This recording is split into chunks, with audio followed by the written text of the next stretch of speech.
ಯಾರಿಗೆ ಯಾವ ಖಾತೆಯನ್ನು ಕೊಡಬೇಕು ಅನ್ನುವಂಥ ಗೊಂದಲ ಇದೆ. ಯಾರನ್ನ ಕ್ಯಾಬಿನೆಟ್ ಅಲ್ಲಿ ಉಳಿಸಿಕೊಳ್ಳಬೇಕು, ಯಾರನ್ನ ಕ್ಯಾಬಿನೆಟ್ ನಿಂದ ಸ್ಯಾಕ್ ಮಾಡಬೇಕು ಅಥವಾ ರಾಜೀನಾಮೆಗೆ ಸೂಚನೆಯನ್ನು ಕೊಡಬೇಕು, ಇದರ ಬಗ್ಗೆ ಗೊಂದಲ ಇದೆ. ಇದನ್ನು ಬಗೆಹರಿಸೋದಕ್ಕೆ ಮುಖ್ಯಮಂತ್ರಿ ಡಿ ಕೆ ಶಿವಕುಮಾರ್ ಅವರಿಗೆ ಒಂದು ವಾರದ ಅವಧಿಯಲ್ಲಿ ಸಾಧ್ಯ ಆಗಿಲ್ಲ. ಖಾತೆ ಹಂಚಿಕೆ, ಸಚಿವರ ಅದಲು ಬದಲು ಎಲ್ಲವೂ ಕೂಡ ಇವತ್ತು ಫೈನಲ್ ಆಗಬಹುದೇನೋ ಅನ್ನೋ ಸಾಧ್ಯತೆ. ಕಳೆದೊಂದು ವಾರದಿಂದ ಖಾತೆ ರಹಿತರಾಗಿ ಓಡಾಡ್ತಾ ಇರುವಂತಹ 19 ಮಂದಿ ಸಚಿವರಿಗೆ ಇವತ್ತು ಖಾತೆಯ ಜವಾಬ್ದಾರಿ ಸಿಗುತ್ತಾ? ದೆಹಲಿಯಲ್ಲಿ ವರಿಷ್ಠರ ಜೊತೆಗೆ ಚರ್ಚಿಸಿ ಬೆಂಗಳೂರಿಗೆ ವಾಪಸ್ ಬರ್ತಾ ಇದ್ದಾರೆ ಮುಖ್ಯಮಂತ್ರಿ. ನಿನ್ನೆ ಸಂಜೆ 5:30ಕ್ಕೆ ಮುಖ್ಯಮಂತ್ರಿ ಡಿ ಕೆ ಶಿವಕುಮಾರ್ ದೆಹಲಿಗೆ ಹೊರಟು ದೆಹಲಿ ತಲುಪಿದ ನಂತರ ಅವರು ಎಐಸಿಸಿ ಅಧ್ಯಕ್ಷ ಮಲ್ಲಿಕಾರ್ಜುನ್ ಖರ್ಗೆ ಅವರನ್ನ ಭೇಟಿಯಾದರು, ಮಾತುಕತೆ ನಡೆಸಿದ್ರು. ಸುರ್ಜೇವಾಲಾ ಅವರನ್ನ ಭೇಟಿಯಾದರು, ಮಾತುಕತೆ ನಡೆಸಿದ್ರು. ಇವತ್ತು ಬೆಳಗ್ಗೆ ಕೆಸಿ ವೇಣುಗೋಪಾಲ್ ಅವರನ್ನ ಭೇಟಿಯಾದರು. ಎಐಸಿಸಿ ಅಧ್ಯಕ್ಷರು, ಕರ್ನಾಟಕದ ಕಾಂಗ್ರೆಸ್ ಉಸ್ತುವಾರಿ ಮತ್ತು ರಾಷ್ಟ್ರೀಯ ಸಂಘಟನಾ ಕಾರ್ಯದರ್ಶಿ ಮೂವರನ್ನ ಕೂಡ ಮುಖ್ಯಮಂತ್ರಿ ಭೇಟಿಯಾಗಿದ್ದಾರೆ, ಮಾತುಕತೆ ನಡೆಸಿದ್ದಾರೆ. ತಮ್ಮ ಅಭಿಪ್ರಾಯವನ್ನ ವರಿಷ್ಠರ ಮುಂದೆ ಇಟ್ಟಿದ್ದಾರೆ ಮುಖ್ಯಮಂತ್ರಿ. ಖಾತೆ ಹಂಚಿಕೆಗೆ ಸಂಬಂಧಿಸಿದಂತೆ ಸಚಿವರನ್ನ ಕ್ಯಾಬಿನೆಟ್ ಅಲ್ಲಿ ಉಳಿಸಿಕೊಳ್ಳಬೇಕಾ ಬೇಡವಾ, ಅದರಲ್ಲಿ ಯಾರನ್ನ ಉಳಿಸಿಕೊಳ್ಳಬೇಕು, ಯಾರನ್ನ ತೆಗಿಬೇಕು, ಇದೆಲ್ಲದರ ಬಗ್ಗೆಯೂ ಕೂಡ ಚರ್ಚೆಯನ್ನು ಮಾಡಿದ್ದಾರೆ. ಫೋಟೋಗಳನ್ನೆಲ್ಲ ನೋಡ್ತಾ ಇದ್ದೀರಿ.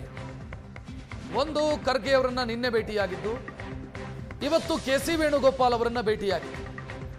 ಕೆಸಿ ವೇಣುಗೋಪಾಲ್ ಅವರನ್ನ ಇವತ್ತು ಬೆಳಗ್ಗೆ ಭೇಟಿಯಾದರು. ಈಗ ಮುಖ್ಯಮಂತ್ರಿ ವಿಶೇಷ ವಿಮಾನದ ಮುಖಾಂತರ ಬೆಂಗಳೂರಿಗೆ ವಾಪಸ್ ಬರ್ತಾ ಇದ್ದಾರೆ. 11 ಗಂಟೆ ಹೊತ್ತಿಗೆ ಬೆಂಗಳೂರಿಗೆ ರೀಚ್ ಆಗ್ತಾರೆ ಅವರು. ಅನಂತರ ಕೋಲಾರದಲ್ಲಿ ಕಾರ್ಯಕ್ರಮ ಇದೆ. ಈ ಮಧ್ಯೆ ಕೆಲ ಸಚಿವರಿಗೆ ರಾಜೀನಾಮೆಗೆ ಏನಾದರೂ ಸೂಚನೆಯನ್ನು ಕೊಡ್ತಾರಾ, ಅಥವಾ ಖಾತೆ ಹಂಚಿಕೆಗೆ ಸಂಬಂಧಿಸಿದಂತೆ ಇವತ್ತೇನಾದರೂ ಖಾತೆಯ ಹಂಚಿಕೆಯ ಪ್ರಕ್ರಿಯೆ ನಡೆಯುತ್ತಾ? ಈ ಪ್ರಶ್ನೆಗಳಿದ್ದಾವೆ. ಇನ್ನು ಇದೇ ಗುರುವಾರದಿಂದ ವಿಧಾನಮಂಡಲ ಅಧಿವೇಶನ ಆರಂಭ ಆಗುತ್ತೆ. ಸದನದಲ್ಲಿ ಉತ್ತರಿಸಬೇಕಾದಂತ ಸಚಿವರಿಗೆ ಇನ್ನೂ ಕೂಡ ಖಾತೆ ಹಂಚಿಕೆಯಾಗಿಲ್ಲ. ಇವತ್ತು ಖಾತೆ ಹಂಚಿಕೆ ಫಿಕ್ಸ್ ಆಗಬಹುದು ಅನ್ನುವಂತ ಸಾಧ್ಯತೆ ಇದೆ.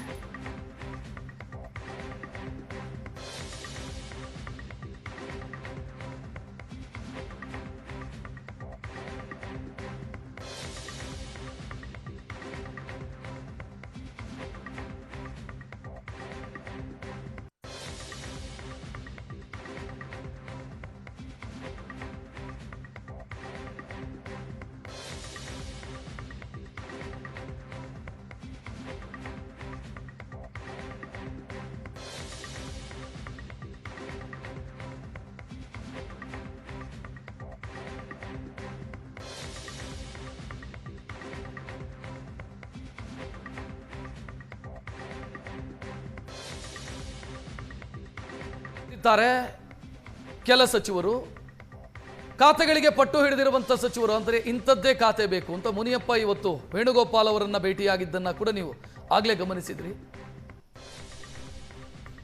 ಮಹಿಳಾ ಪ್ರಾತಿನಿಧ್ಯ ಯಾರಿಗೆ ಸಿಗತ್ತೆ, ಇದೊಂದು ಪ್ರಶ್ನೆ. ಯಾರನ್ನ ತೆಗೆಯಲಾಗತ್ತೆ, ಕ್ಯಾಬಿನೆಟ್ನಿಂದ ತೆಗೆಯುವಂತ ಸಾಧ್ಯತೆಗಳೇನಾದರೂ ಇದೆಯಾ? ಖಾತೆ ಹಂಚಿಕೆಯಾಗೋ ಮೊದಲೇ ಮಾಜಿಯಾಗುವಂತ ಸಾಧ್ಯತೆಗಳಿದೆಯಾ? ಸಚಿವರು ಖಾತೆ ಹಂಚಿಕೆಯಾಗೋದಕ್ಕಿಂತ ಮೊದಲೇ ಮಾಜಿಯಾದರೆ ಅದರಷ್ಟು ದೊಡ್ಡ ಮುಜುಗರ ಕಾಂಗ್ರೆಸ್ಗೆ ಮತ್ತೊಂದು ಇರೋದಕ್ಕೆ ಸಾಧ್ಯ ಇಲ್ಲ. ಕೇವಲ ಒಂದು ವಾರ ಮಾತ್ರ ಸಚಿವರಾಗಿದ್ದರು ಅಂತ ಒಬ್ರು ಯಾರೋ ಈಗ ಮಾಗಡಿ ಬಾಲಕೃಷ್ಣ ಅವರನ್ನ ಪೊಲಿಟಿಕಲ್ ಸೆಕ್ರೆಟರಿ ಮಾಡ್ತಾರೆ, ಆ ಸಚಿವ ಸ್ಥಾನವನ್ನ ಕೃಷ್ಣಪ್ಪ ಅವರಿಗೆ ಕೊಡ್ತಾರೆ ಅಂತೆಲ್ಲ ಸುದ್ದಿಗಳು ಓಡಾಡ್ತಾ ಇದೆ, ಚರ್ಚೆಗಳು ನಡೀತಾ ಇದೆ. ಅಂಥದ್ದೇನಾದರೂ ಆದರೆ ಅದರಷ್ಟು ದೊಡ್ಡ ಮುಜುಗರ ಪಕ್ಷಕ್ಕೆ ಯಾವುದು? ಇನ್ನು ವೇಣುಗೋಪಾಲ್ ಅವರ ವಿಚಾರದಲ್ಲಿ ವೇಣುಗೋಪಾಲ್ ಅವರು ಈ ವಿಚಾರದಲ್ಲಿ ಯಾವ ನಿರ್ಧಾರವನ್ನು ತೆಗೆದುಕೊಳ್ಳುತ್ತಾರೆ, ನಾಗೇಂದ್ರ ಅವರ ವಿಚಾರದಲ್ಲಿ ಈ ಎಲ್ಲ ಪ್ರಶ್ನೆಗಳಿದ್ದಾವೆ.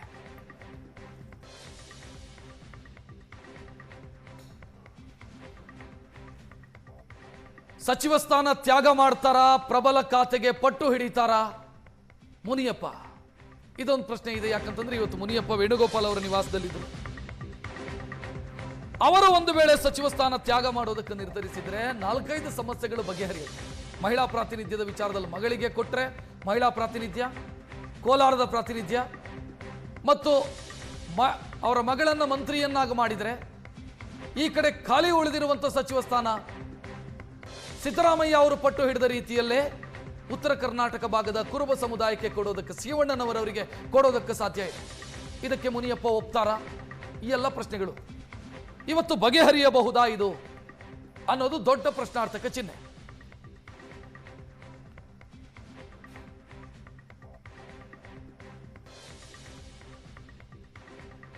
ಮಾತನಾಡೋಣ ಈ ಬಗ್ಗೆ ಹೆಚ್ಚಿನ ಡೀಟೇಲ್ ನೀಡೋದಕ್ಕೆ ನಮ್ಮ ದೆಹಲಿ ಪ್ರತಿನಿಧಿ ಮಂಜುನಾಥ್ ಮತ್ತು ಕರ್ನಾಟಕದಲ್ಲಾಗ್ತಾ ಇರುವಂತಹ ಬೆಳವಣಿಗೆಯ ಬಗ್ಗೆ ಮಾತನಾಡೋದಕ್ಕೆ ನಮ್ಮ ಪ್ರತಿನಿಧಿ ಮಾರುತೇಶ್, ನಮ್ಮ ಅಸೋಸಿಯೇಟ್ ಎಡಿಟರ್ ಪ್ರಶಾಂತ್ ನಾಥ್ ಜೊತೆಗಿದ್ದಾರೆ. ನಾನು ಮಂಜುನಾಥ್ನಿಂದ ಶುರು ಮಾಡ್ತೀನಿ. ಮಂಜುನಾಥ್, ಇವತ್ತು ಕ್ಲಾರಿಟಿ ಸಿಕ್ಕಿದೆಯಾ ಅಥವಾ ಇವರು ಏನಾಗ್ತಿದೆ ಅನ್ನೋದನ್ನ ಹೇಳೋದಕ್ಕಷ್ಟೇ ಬಂದಿರೋದ ಮುಖ್ಯಮಂತ್ರಿ? ಒಂದು ರೀತಿಯಲ್ಲಿ ಕ್ಲಾರಿಟಿ ಸಿಕ್ಕಂಗೆ ಕಾಣಿಸ್ತಾ ಇದೆ. ಅವರ ಆಪ್ತ ಮೂಲಗಳನ್ನು ಸಂಪರ್ಕ ಮಾಡಿದಂಥ ಸಂದರ್ಭದಲ್ಲಿ ಇವತ್ತು ಬಹುತೇಕ ಖಾತೆ ಹಂಚಿಕೆ ಆಗುತ್ತೆ ಅನ್ನುವಂಥ ಮಾಹಿತಿಗಳು ಲಭ್ಯ ಆಗ್ತಾ ಇದೆ. ಇಲ್ಲಿಂದ ಏನು ಬೆಂಗಳೂರಿಗೆ ರೀಚ್ ಆದ ಬಳಿಕ ಎಲ್ಲವೂ ಕೂಡ ಆಗುತ್ತೆ ಅನ್ನುವಂಥ ಮಾಹಿತಿಗಳು ಲಭ್ಯ ಆಗ್ತಾ ಇರುವಂಥದ್ದು. ಇದಕ್ಕೆ ಸಂಬಂಧಪಟ್ಟಾಗೆ ಏನೇನು ಗೊಂದಲಗಳಿದ್ವೋ ಅವೆಲ್ಲವನ್ನು ಕೂಡ ಮೂರೂ ಜನರ ಹತ್ರ ಹಂಚಿಕೊಂಡಾಗಿದೆ ಮುಖ್ಯಮಂತ್ರಿಗಳು. ಇಲ್ಲಿಂದ ಖಾತೆ ಹಂಚಿಕೆ ಮಾಡಿ ಅನ್ನುವಂಥ ಸಿಗ್ನಲ್ ಕೂಡ ಸಿಕ್ಕಿದೆ ಅನ್ನುವಂಥ ಮಾಹಿತಿಗಳು ಇದೀಗ ಸಿಗ್ತಾ ಇರುವಂಥದ್ದು. ಅದರ ಜೊತೆಗೆ ಪ್ರಮುಖ ಅಸಮಾಧಾನಗಳಲ್ಲಿ ಪ್ರಮುಖ ಆಗಿದ್ದು ಮುನಿಯಪ್ಪನವರ ವಿಚಾರಕ್ಕೆ. ಅವರ ವಿಚಾರವಾಗಿ 2 ಅಸಮಾಧಾನಗಳಿತ್ತು. ಮತ್ತೆ ಅವರ ಒಂದು ಖಾತೆ ಬದಲಾವಣೆಯ ಬಗ್ಗೆ ಮಾಹಿತಿಗಳು ಕೇಳಿ ಬರ್ತಾ ಇತ್ತು. ಮತ್ತೆ ಸಮಾಜ ಕಲ್ಯಾಣ ಇಲಾಖೆಗೆ ಪಟ್ಟು ಹಿಡಿದಿದ್ರು ಅನ್ನುವಂಥದ್ದು ಕೂಡ ಇತ್ತು.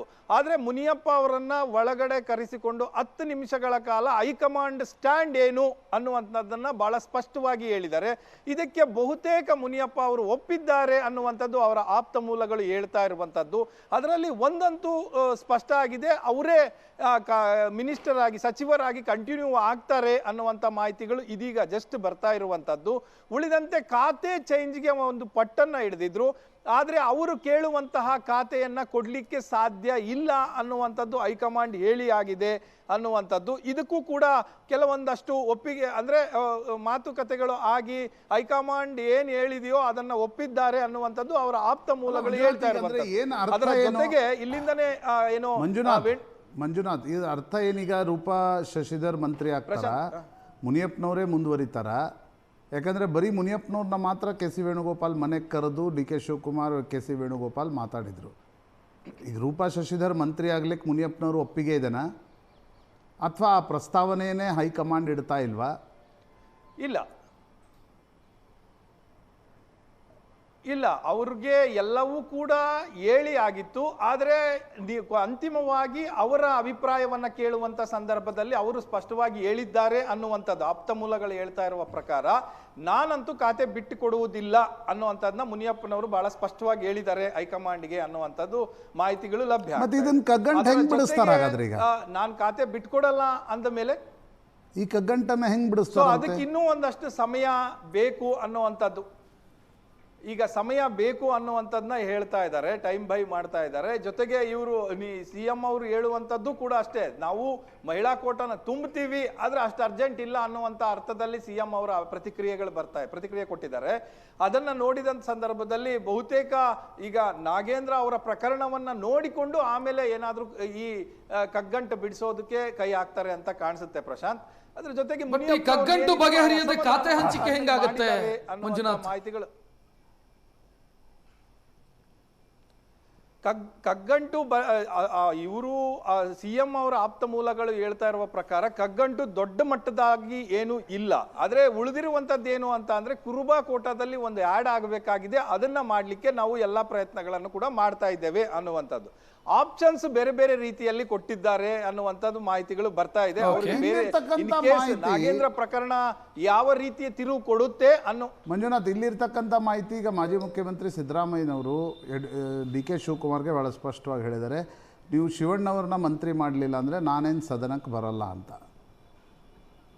ಹಾಗಾಗಿ ಈಗ ನಾಗೇಂದ್ರ ವಿಪಕ್ಷಗಳು ವಿಷಯ ಎಬ್ಬಿಸಲಿ, ನಂತರ ರಾಜೀನಾಮೆ ಪಡೆದು ಅಲ್ಲಿ ತುಕಾರಾಮ್ ಪತ್ನಿಯನ್ನು ಮಾಡಿ ಆ ರೀತಿ ಏನಾದರೂ ಪ್ಲ್ಯಾನ್ ಉಂಟಾ ಸರ್ಕಾರಕ್ಕೆ? ಅಂದರೆ ವಿಪಕ್ಷಗಳು ಸದನ ನಡೆಯುವಾಗ ವಿಷಯ ಎಬ್ಬಿಸಲಿ ನೋಡೋಣ.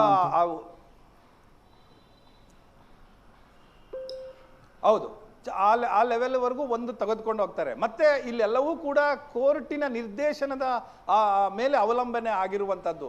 ಈಗ ಇಡಿ ಅವರು ಒಂದು ಮೂವ್ ಮಾಡಿದ್ದಾರೆ ಅಪ್ಲಿಕೇಶನ್, ಅದರ ಮೇಲೆ ವಿಚಾರಣೆ ನಡೆದು ಕೋರ್ಟ್ ಯಾವ ಡೈರೆಕ್ಷನ್ ಕೊಡುತ್ತೆ ಅನ್ನುವಂಥದ್ರ ಮೇಲೆ ಎಲ್ಲವೂ ಕೂಡ ನಿಂತಿರುವಂಥದ್ದು. ಹಾಗಾಗಿ ಅದರ ಒಂದು ಆ ಪ್ರಕರಣಕ್ಕೆ ಕಾಯ್ತಾ ಇದ್ದಾರೆ.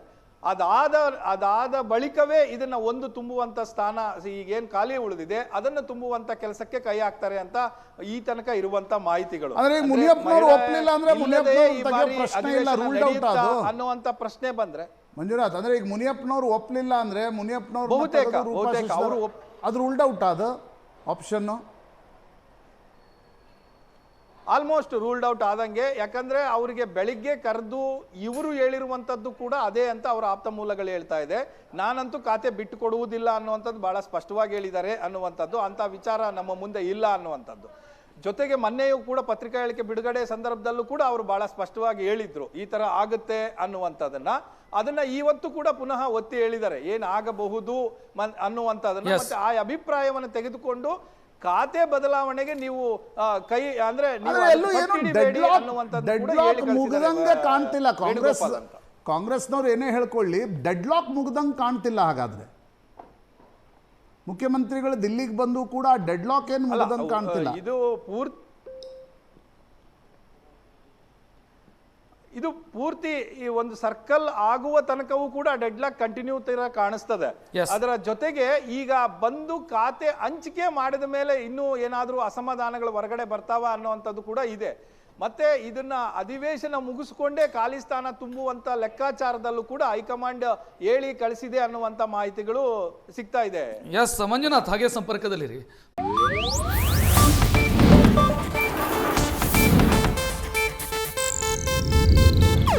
ಇದು ಏಷ್ಯಾನೆಟ್ ನ್ಯೂಸ್ ನೆಟ್ವರ್ಕ್ ಪ್ರಸ್ತುತಿ.